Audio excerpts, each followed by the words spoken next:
Hey, this part two is choosing yourself a deeper invitation. This is You Are Not Broken, week two, recorded as part two of session two. Two, two, two. Here is the explanation as to why two parts. In the first session, I wanted to give you the heart of this without asking your system to understand it all at once. I wanted it to land before it made sense. So this part wouldn't just be new information, but gentle settling. You can let it feel less like teaching and more like being reminded of something you already know.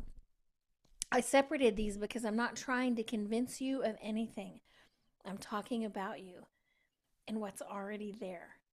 For many of us, the idea that we don't need something outside of ourselves is unfamiliar, right? The idea that I don't need something or someone else to be okay is not our normal go-to.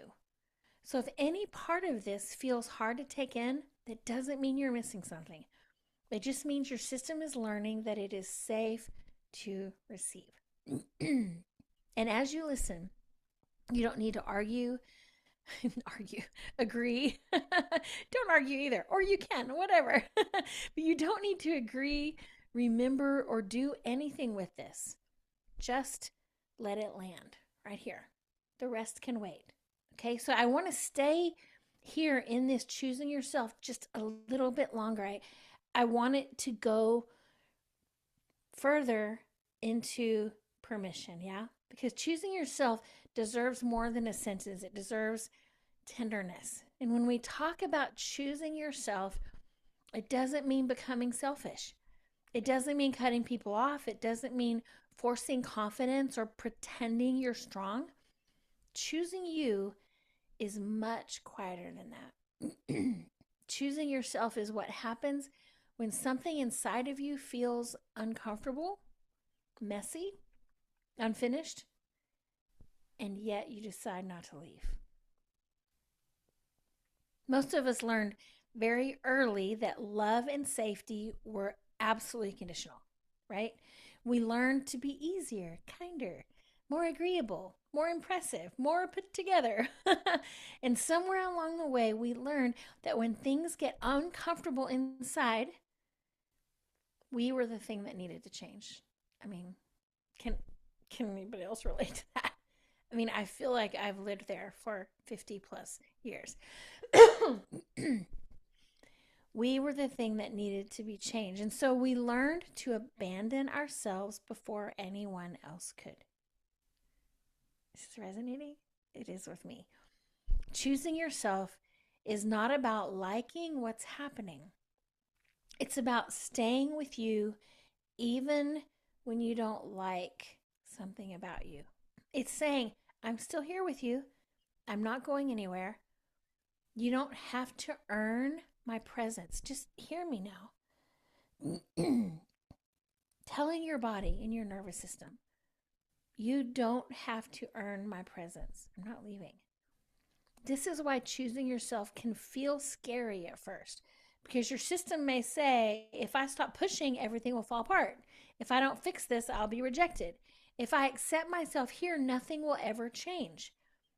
Those fears make sense. I've said them, I've lived them. But that came from survival and it came from performance. But here's the truth I want you to hear. You are worthy of staying with yourself, even when you don't like what you see. Your worth does not rise and fall based on how regulated you feel, how healed you are, or how well you're doing this work. Choosing you means you stop using shame as motivation. You stop saying, I will love myself when I feel better. I'll be kind to myself when I understand this. I'll stay with myself once let me just fix this one part. Instead, you begin to say, I'm allowed to stay right here. This is not passivity. This is safety. This safety is what allows real change to happen. When you choose yourself in this way, you're not giving up. You're telling your nervous system, I don't have to disappear to belong. And that message, repeated gently over time, is profoundly healing. I don't have to disappear to belong. So tonight, if there's anything in you that feels resistant, disappointed, unsure, or even bored, I want you to know that does not disqualify you. Choosing yourself means you don't argue with that part. You don't try to fix it. You don't try to push it away. You simply let it know that it doesn't have to be alone. That is what trust actually looks like. Not certainty, not confidence. Trust is saying, and here's the part I want to say very, very clearly. You don't have to become someone else to deserve peace. You don't have to improve to be worthy of kindness. You don't have to understand this work perfectly for it to be working. Choosing yourself in this moment might look like rest or honesty or doing less. It might look like saying, this is where I am today, and that's okay. That is not settling. That is alignment.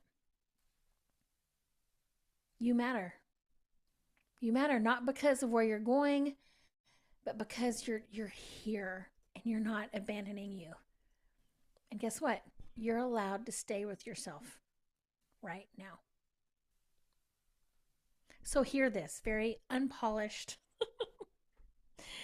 encouragement, pulling you into the courage that you were born for, the courage to stay, the courage to not abandon you.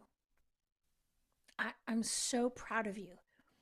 I'm so honored to be on this journey with you, to see us experience, maybe for the first time, true peace that passes all understanding, to experience transformation that